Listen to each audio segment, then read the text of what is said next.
আমাদের লাস্ট ক্লাসে আমরা কিছু এক্সাম্পল দিয়েছিলাম যে স্টার প্রিন্ট করতে হবে একটা ছিল এরকম।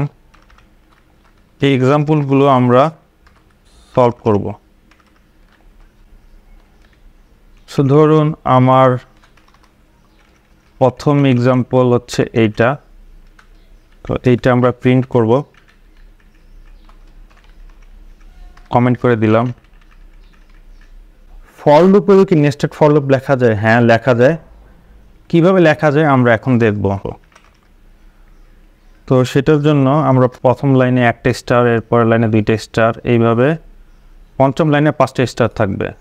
তাহলে আমাদের লজিক হচ্ছে হলো আমাদের রো হচ্ছে কয়টা? 5টা। তো 5টা রো এর জন্য আমরা রো ঘুরাবো আমাদের 5 বার পর্যন্ত, এবং রো প্রতিটা স্টেপে বাড়বে। ইকো করে দিব আমরা স্টার।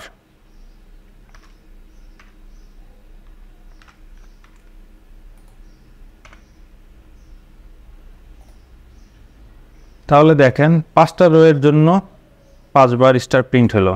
এটাকে যদি আমি আরেকটু সুন্দর করে দেখাই, এবং আমি প্রতিটা স্টার প্রতিটা লাইনে দেখাইতে চাই, এটা যদি আমি রান করি, দেখেন আমার 5টা রো এর জন্য 5টা স্টার প্রিন্ট হয়ে গেল।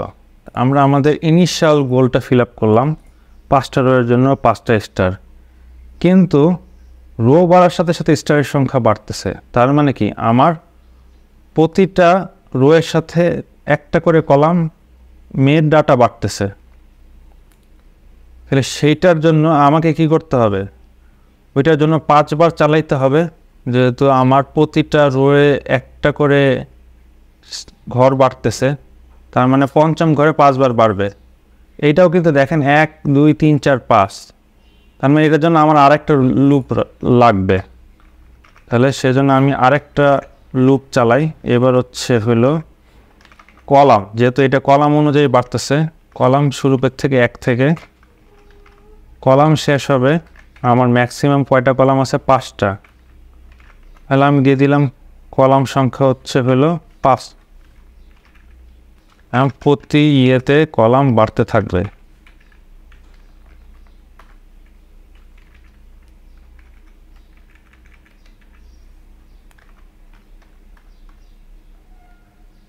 এখন যদি আমি আউটপুট দেখি,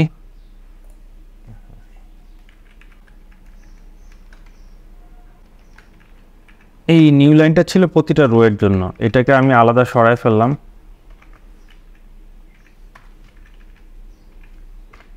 এখন যদি আমি প্রিন্ট করি যে প্রতিটা রোয়ে প্রতিটা কলামের জন্য স্টার প্রিন্ট হবে, আউটপুট কেমন হবে?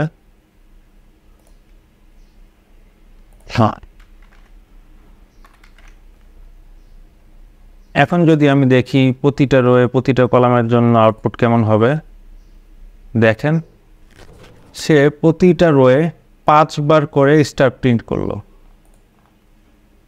এবং প্রতিবারেই কিন্তু এই কাজটা করছে সে। তার মানে আমরা আউটপুট এইটা এই পর্যন্ত কলাম পর্যন্ত বাড়াতে পেরেছি, কিন্তু প্রতিটা রোতে আমি কিন্তু সেটাকে কন্ট্রোল করতে পারিনি যে প্রথম রোয়ের জন্য একবারই প্রিন্ট করো। এখানে ও করে ফেলছে কি, যেহেতু 5 পর্যন্ত কলাম ঘুরবে, সে প্রতিটা ঘরের জন্যই সে স্টার প্রিন্ট করে ফেলছে। এইটার একটা সমাধান লাগবে যে হ্যাঁ, আমাকে কন্ট্রোল করতে হবে প্রতিটা রো যেই সাইজ, সেই সাইজ পরিমাণ আমাকে স্টার প্রিন্ট করতে হবে। তাহলে সাইজটা কার উপর? এই রো এর উপর হচ্ছে। আমি যদি কন্ট্রোলটা রো এর উপর দিয়ে দিই, তাহলেই তো হয়ে গেল যে প্রতিটা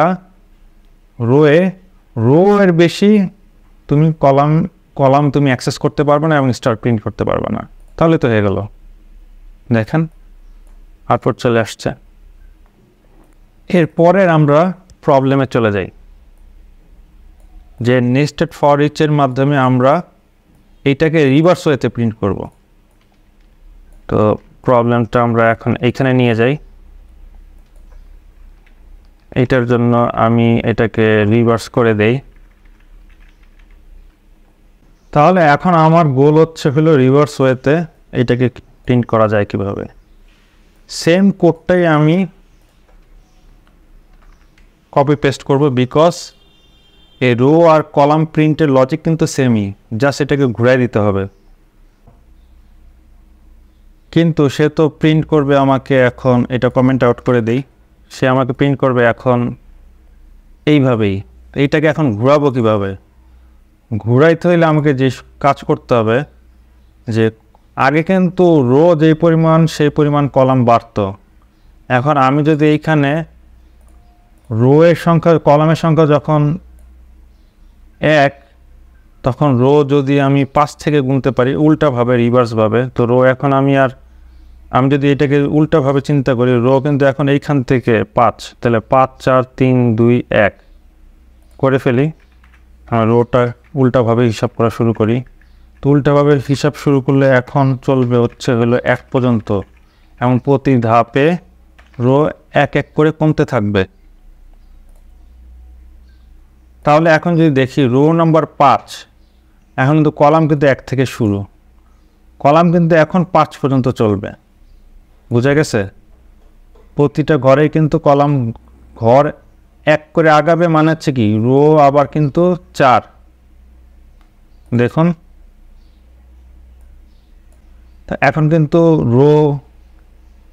রো এর ভ্যালু হয়ে যাবে 4, তাহলে কিন্তু কলাম কিন্তু চলবে 1 থেকে 4 পর্যন্ত। এইভাবেই কিন্তু প্রতি ধাপে রো এর সংখ্যা কমতেছে, আর কলাম 1 থেকে 4 পর্যন্ত, 3 পর্যন্ত, 1 থেকে 2, 1 থেকে 1 পর্যন্ত চলবে।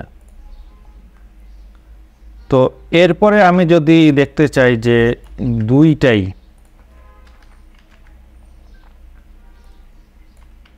একসাথে, এইটাই যদি আমরা যেতে চাই, তাহলে কি করতে হবে? এই কোডটা আমাকে আবার আনতে হবে। ও করলো কি, একবার এই পর্যন্ত প্রিন্ট করবে, আবার এরপরে আবার ব্যাকওয়ার্ড আবার প্রিন্ট করা শুরু করবেন।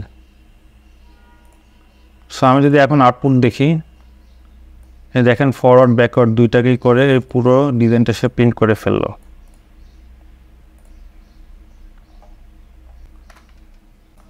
এখন লাস্টে আমরা এই পিরামিড শেপ প্রিন্ট করব। এটার জন্য যেটা করতে হবে, আমরা একটা ফর লুপ চালাবো, যেখানে রো নিব। আমরা কি এটা দুইটা ভাগ করি, এই পাশটা খালি স্পেস, তাহলে এটার যদি প্রথমে 4টা হচ্ছে হলো আপনার খালি এমটি স্ট্রিং, এরপরে 3টা, তার মানে কি রিভার্স ওয়েতে আগাচ্ছে। তো আমরা কোডটা রিভার্স ওয়েতেই লিখি, রো 5 পর্যন্ত যাবে, রো এইটা থামবে হচ্ছে 1-এ এসে রো কমতে থাকবে। তাহলে হলে যে আমার 5টা রোই আমি পেলাম। এখন আমি যদি কলাম ধরি, আমি প্রথমে প্রিন্ট করতে চাবো হচ্ছে হলো স্পেস।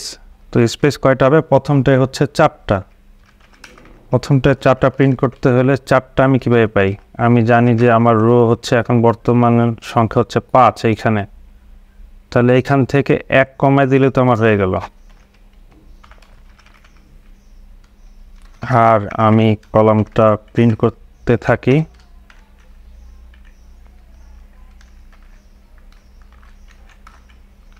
এখন আমি যদি ইকো দেই স্পেস দিলে তো আমরা বুঝতে পারবো না, আমরা স্টার্ট দিই। তাহলে দেখি আমার এটা কমেন্ট করতে হবে।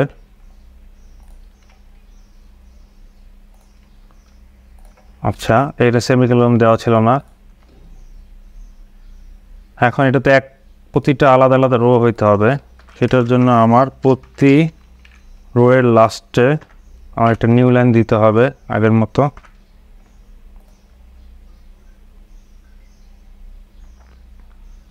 দেখুন স্টার প্রিন্ট হচ্ছে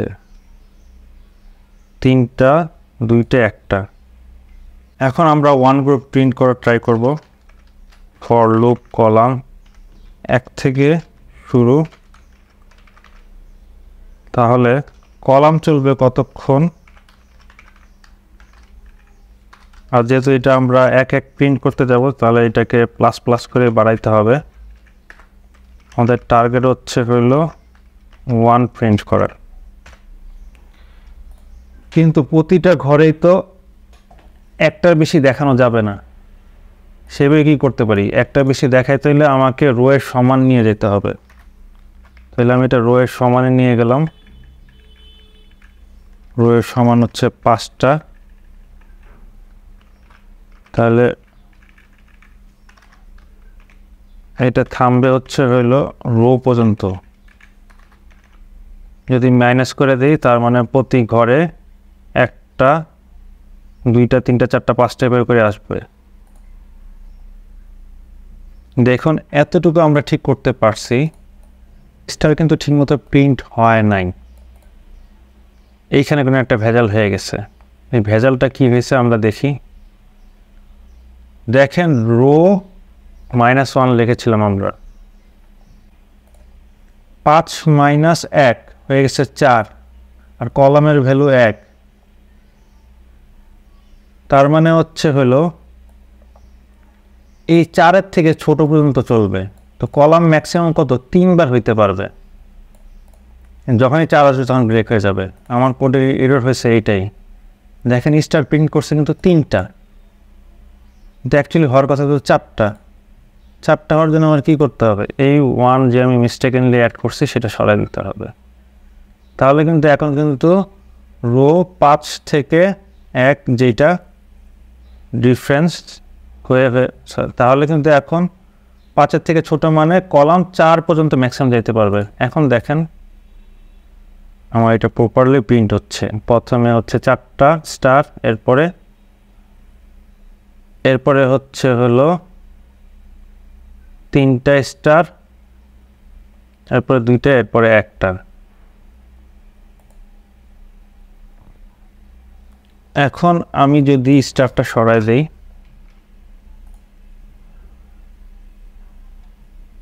দেখুন আমার এক্সপেক্টেড রেজাল্ট চলে আসছে। সো আই থিঙ্ক আমরা ফর লুপ, ইফ কন্ডিশন, এরপরে ফর লুপ কীভাবে নেস্টেড আকারে লিখতে হয়। একটা বিষয় খেয়াল রাখবেন যে ফর লুপে নেস্টেড ফর লুপ কীভাবে কম রাখা যায়। যত বেশি ফর লুপ নেস্টেড আকারে দিবেন তত বেশি সময় লাগবে। তো আশা করি আজকের ক্লাস থেকে আপনারা পিএইচপির নেস্টেড অ্যারে কি, ফর লুপ নেস্টেড কীভাবে দিতে হয় এই জিনিসগুলো আমরা শিখলাম। আর আগের ক্লাসে আমরা যে প্রবলেমগুলো আমরা দেখেছি সেগুলো আমরা সমাধান করলাম। থ্যাংক ইউ সবাইকে।